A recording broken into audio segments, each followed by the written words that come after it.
So my friends, take a deep breath and be prepared. Terrifying book of Necronomicon. Before we start, my friends, don't forget to subscribe to my official channel and activate the alarm bell.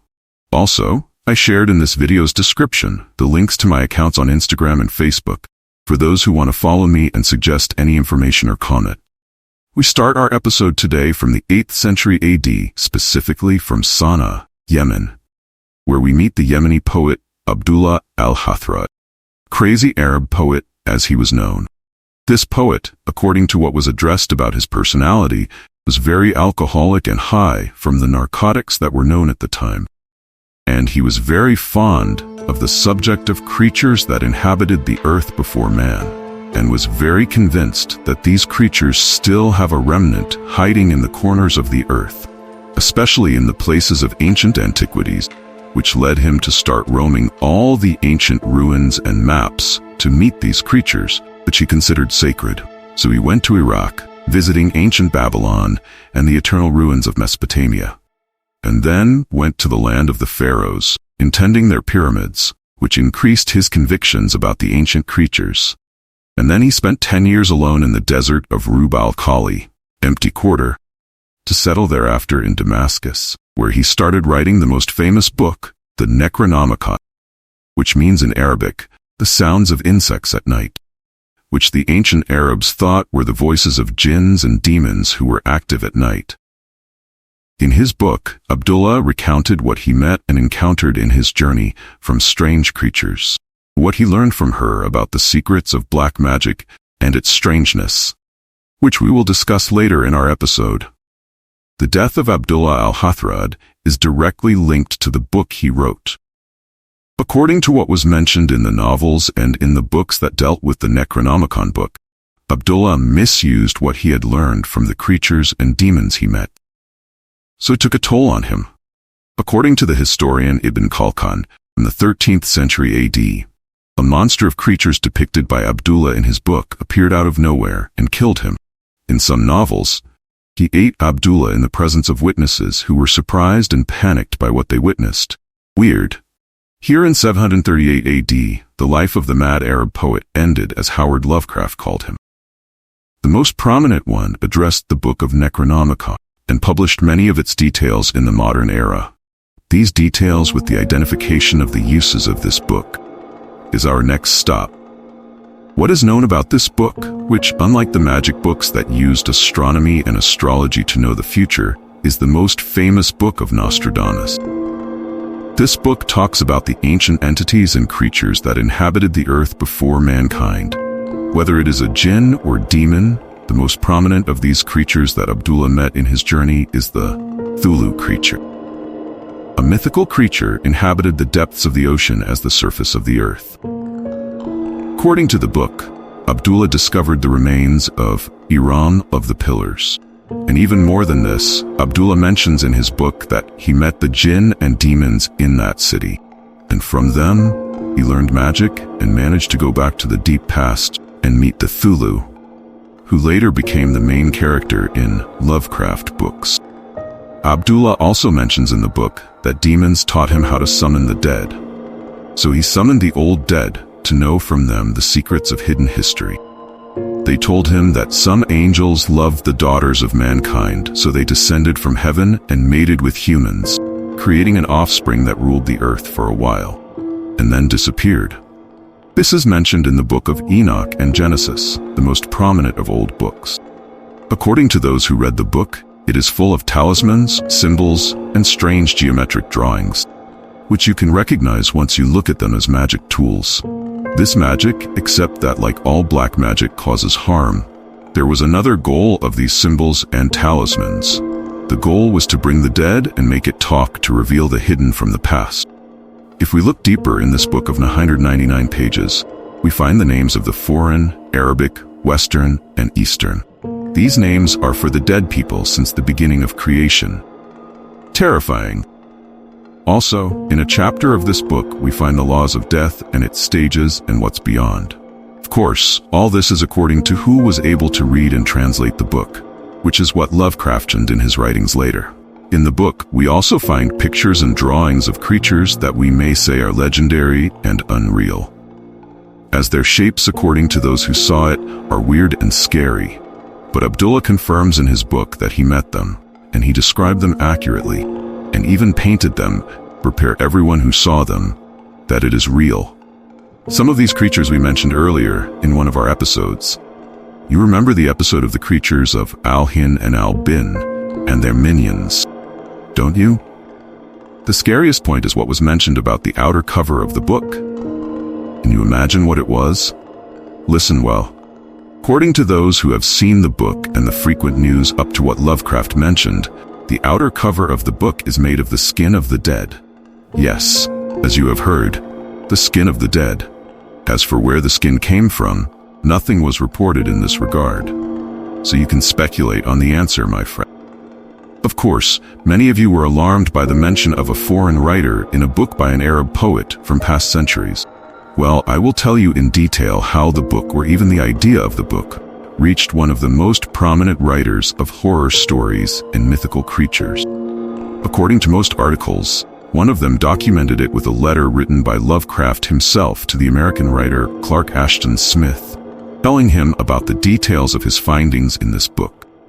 The book was first translated in 950 AD by Theodore Volatus into the Greek language, where it acquired its common name in the West, the Book of the Dead Necronomicon. This copy was burned by Patriarch Michael I in 1050 because of the harm it caused to everyone who saw it until it reached the point of madness. Translation of the Arabic book was repeated, but this time it was translated into Latin. In 1228, a priest named Olaus Wormius translated the Arabic version, but the then Great Pontiff, Gregory IX, also banned the Greek and Latin copies and burned all copies he had obtained. But a single copy survived. The cremation was reportedly found in the ancient library of the Vatican. This time the copy was owned by an English magician named Dr. John Dee. In 1586, this magician, with the help of his assistant Edward Kelly, translated the book into English for the first time. But the copy was not fully printed by any publishing house. The original was kept in a library in Oxford, England. This copy was grabbed by one of the most famous magicians of the modern era, Aleister Crowley. This magician was influenced by the character of Al-Hathrad, the point of reincarnation and re-travel to the places Al-Hathrad went to. Aleister was introduced to a woman named Sonia Green in 1918, and it is said that he married her. So Aleister told her about the strange book and the journeys he had taken again. However, the separation was the fate of this duo, after which Sonia met the man who made the Necronomicon book famous. And I think you know who I mean. Howard Lovecraft is one of the most famous writers of horror storybooks of the 1920s.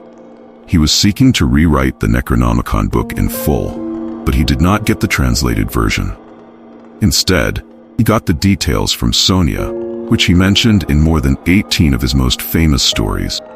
The human hero in his stories was the mad Arab Abdullah al-Hathrad, and his legendary hero was undisputedly the creature of Cthulhu that we mentioned earlier. Lovecraft's work provoked much controversy and discussion. This led to many other writers requesting Lovecraft to allow them to use his characters in their work.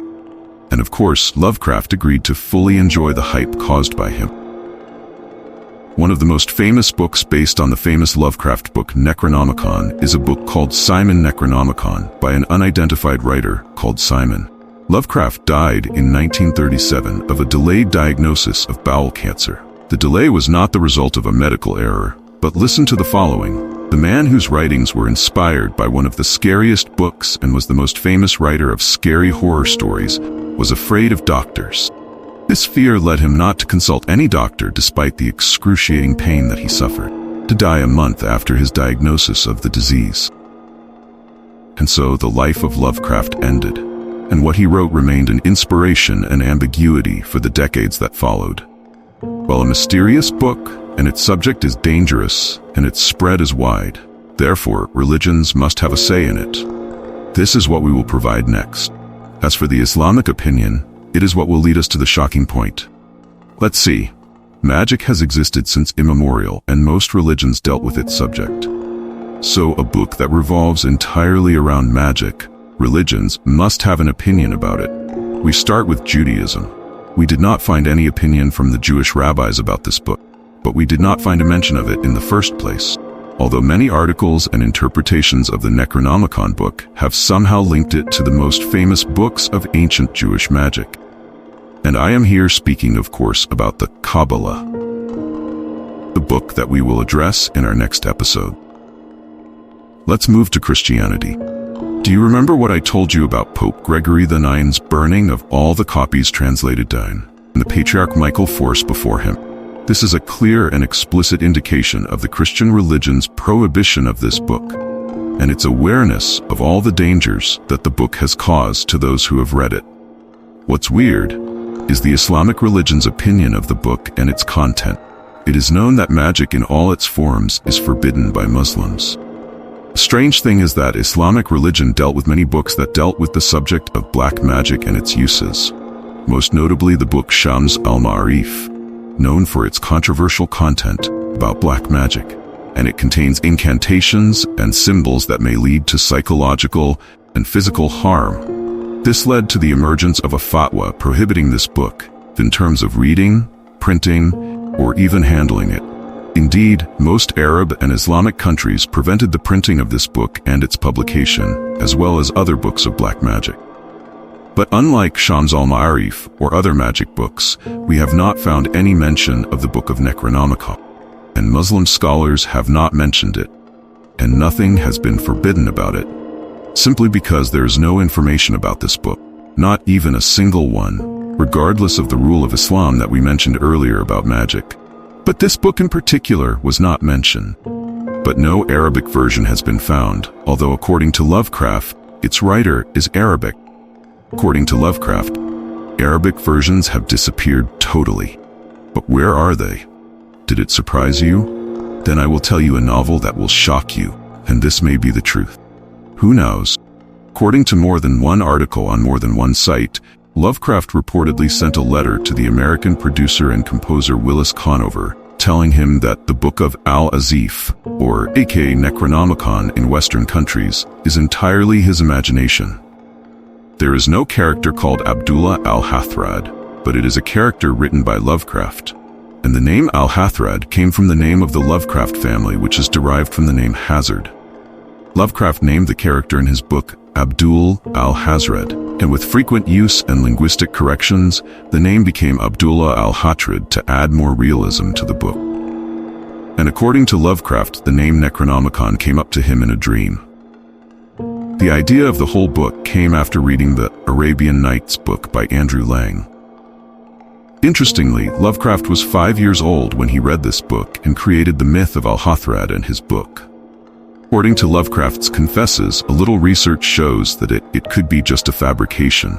For example, Lovecraft's statement that Olaus Wormius, the priest translated the book in 1228 into Latin, is not true. Because simply Olaus was a 17th century Danish physicist who had nothing to do with mythology and mystery at all. Another thing that proves the confusion around this book is the English magician John Dee, where Lovecraft's letter stated that he was the first to translate the book into English, but in fact, he was an advisor to Queen Elizabeth I and was known as a mathematician and chemist. When speaking about the translated copies of the book, Lovecraft mentioned Miskatonic University in an area called Arkham. But in reality, the university and its location are purely from Lovecraft's imagination and exist only in his stories. And yet we find many opinions saying that the book is real. For example, they ask where the name of Necronomicon came from, and what about the trips in the Arab world and the empty quarter desert? Questions that remain unanswered. They believe that no one can know all these details without visiting the place more than one time. And even more, some sources have confirmed that the only original version of this book is in the Vatican, in a very secure library, which access is strictly forbidden. But what Lovecraft stated in a letter recognizing the reality of the book satisfied many skeptics of the issue of super phenomena and former beings whom he called the Old Ones, i.e. the Ancients, leaving the door wide open for research, speculation, and imagination. So my friends, this is what we were able to reach about the Necronomicon book. The book raised many questions and still raises a lot of controversy, A lot of questions were raised about it, and I am waiting for your opinion and answers in the comments. Is this book just the imagination of a writer influenced by Arabic mythology books such as 1001 Nights and others? And even drew a whole world and history of a book with mythical creatures. And if Necronomicon exists and Abdullah al-Hathrad is a real character and not from the writer's imagination, this would be more complicated. Is it possible that the crazy poet used the magic of demons and made the corpses speak and know about the past of terrifying creatures as represented in the original version of the book?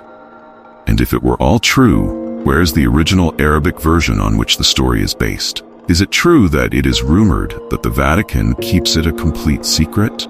Most importantly, in light of the timid circulation of religions regarding black magic and talismans and the books used in these practices, there is always a vague sign to avoid these worlds, without any confirmation or denial of their truth. Are there people of our time that have reached the hidden truth of Necronomicon and other books and found the keys to magic and harmful acts that hurt many witnesses and victims? No one knows,